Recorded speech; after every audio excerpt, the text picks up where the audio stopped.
heading to Orlando to celebrate our birthdays. Welcome back to another video, guys, and as always, thank you for tuning in. We are going to, as you just saw, out of Richmond International Airport here in Virginia, heading back to Orlando to celebrate our birthdays. We're going to do a quick trip to visit Monique's grandparents and then check out the parks again.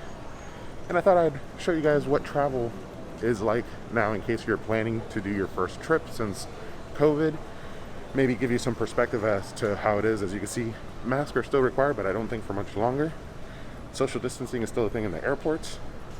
It's not too bad. I've traveled a lot during the pandemic, but now I could actually give you some perspective. Now, typically I fly out of Dulles International, but this time around, because of where we just moved, Richmond is actually a little bit closer. And as you can see, a much smaller airport, so it's a little bit more convenient. Not as busy. We just got past the security, which is real quick. And check it out. I've never seen an airport that has mini planes of all their airlines. So we did make it past security, and like I said, this is a very small airport, but surprisingly enough, this is the first time I've ever gone through a screening, the security screening, where you don't have to remove your laptop or any large electronics from your bag. They actually have a pretty advanced machine that you leave everything in. Of course, take off your belt and watches and stuff like that, but you leave everything in your bag and you don't have to remove it, which I thought was really convenient. I thought that was pretty interesting. We are flying Spirit as well, so I'm gonna give you a little bit of feedback on Spirit. I'm not a big fan. Monique actually booked this trip without telling me with what airline. I'm a fan of United. It's been a while since I've flown Spirit, so this is going to be kind of a bit of a review of Spirit as well. Here's a look at the airport and the planes where they take off, and then boom, there's our plane. They're currently boarding. It started at 11:15. It is 11:20, so we should be getting on the plane soon. Spirit Airline is a very good deal as far as the price goes. You get a hell of a bargain on a flight, but the one thing is you can't do anything additional, so you got to be able to travel with just a backpack in order for it to make sense, in my opinion. We're going to be flying Spirit. Like I said, it's been a while, so I'll give you my feedback once we make it to Orlando on whether or not it was comfortable. Was it worth the money? We were able to get everything into small bags. Monique actually bought a little tiny carry-on roller, and I have a backpack. But yeah, this is the airline we chose. We're flying on a budget. We also did not pay extra to sit together because it just randomly did it. We just took the chance on it. Yep. And they sat us next to each other. Yep. And here we go. Monique's in front of us. We're getting on the plane. I'm excited.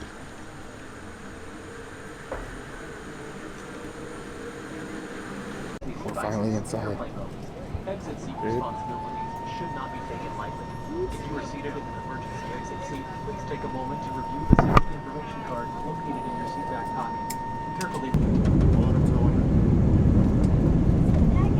Uh-oh.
Just like that, we've made it in the Orlando airport.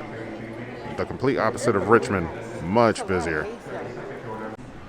Alrighty guys, so we're done traveling and it's time to give our review. We'll start off with talking about Spirit Airline.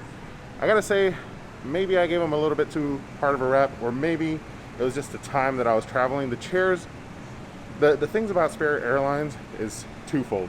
There's two things in particular that don't work for me. The chairs are not adjustable and the headrest isn't adjustable, and the space. Those are the two things. So I'm a tall guy, I'm 6'2". When it comes down to flying Spirit Airline, if there's not space, it's not gonna be comfortable. If it's a long flight, you know, anything over an hour, your body starts to get a little fatigued from sitting in the same position, and you don't have the ability to move around. But this time around, there wasn't that many people. Me and Monique actually got the whole entire row to ourselves, which was actually really nice. So the flight definitely felt a lot more comfortable. I would have to give Spirit a one thumbs up, not two thumbs up, one thumbs up this time around. The chairs were still uncomfortable, not much padding, headrest isn't adjustable, and the chair doesn't lean back, so you can't really relax too much. But overall, the experience was good. It wasn't too expensive, so you know, I gotta give them their props there. And then traveling. Now, I've been traveling a lot during the pandemic. Well, not a lot, but I've been traveling to several different locations, several different theme parks, Orlando several times in between when it started and now. And I could tell you, as long as you're comfortable, it's safe to travel. You know, they still got you keeping your mask on, which I think isn't going to be for much longer. But if you're planning a trip, you're coming for the holidays, and looking to see what it's like to fly and deciding whether or not you want to fly or drive, I'll tell you this much: flying is going to save you a ton of time. I used to drive all the time. It would be a 12-hour drive, but the flight just makes it so much more convenient. And if you're coming for like Halloween Horror Nights or something like that, hopefully this video helps you decide on which way you're gonna travel. That's basically the intention of this video. You know, help you out to choose if you would travel Spirit, and then also help you out whether or not to choose if you're going to travel via plane and you feel comfortable flying on a plane, or if you'd rather just, you know, take the extra time and drive down. Now guys, that is all for today's video. I hope you found it informative. Tomorrow's actually my birthday, so when this video is posting, it's my birthday. So one thing that would go a really long way and amazing for my birthday would be is if you guys would subscribe. I'm still on my mission to get past 1,000 subscribers, and every subscription goes a very long way and is greatly appreciated. That is all for today's video. We're going to be in Orlando later on this week. We're going to do a review of the Aventura Hotel that just reopened, or is reopening, on Thursday. So as of this video posting, Aventura is not reopened, but we will be there for its reopening night, staying at the hotel. We'll review it and also do some theme park vlogs. So stay tuned for some additional content. I appreciate you guys tuning in. Hope you enjoyed the video. But as always, guys, I'll see you on the next one. But don't forget to ask yourself, have you been entertained? Hey, Magic. Thank you. You're welcome. You had luggage? More luggage? No, Oh, a whole week. yeah. Very good. I know. Yeah, we gotta save. I had to get you. So Monique actually surprised me for my birthday and got us a Suburban from the airport. And we're putting in our bags in the back. But yeah, thank you, sir. Oh, I feel so fancy. Wow. I've never had a shuttle pick me up. Thank you.